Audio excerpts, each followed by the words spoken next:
शेतकरी बंधू नमस्कार. मी गौरव जंगले, मनोज फर्टिलायझर सेनगाव. आपले सर्वांचे मनोज फर्टिलायझर या यूट्यूब चॅनलमध्ये सहर्ष स्वागत करतो.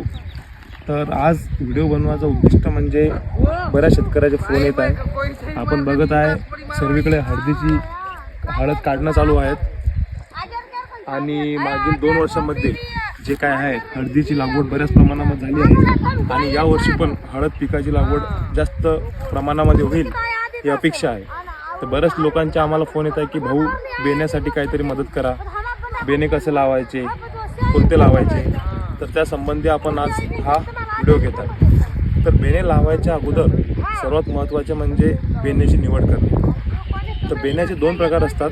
एक म्हणजे गट्टू, जो असा असतो आपण पाहू शकतात, त्याला बंडा पण म्हणतात, आणि दुसरी म्हणजे शेंग जी या प्रकारची असते. तर संत तुकाराम महाराज म्हणून गेले की शुद्ध बीजापोटी फळे रसाळ गोमटी. म्हणजे आपण जसं बीज लावू त्या प्रकारे आपल्याला जे काय आहे ते फळं मिळतील.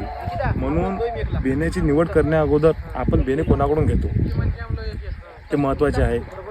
कारण आपल्या ओळखीचा शेतकरी असला तर आपण त्याच्या शेतामध्ये नेहमी जाऊ शकतो, बघू शकतो की त्या हळदीला कोणत्या प्रकारची तूज लागली होती का, सळ लागली होती का, उन्नी लागली होती का.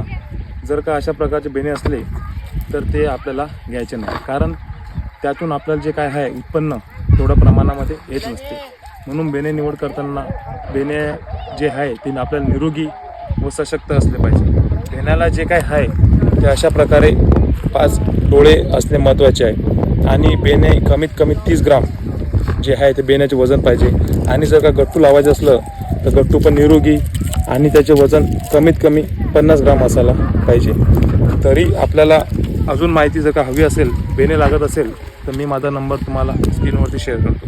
धन्यवाद. मनोज फर्टिलायझर सेनगाव.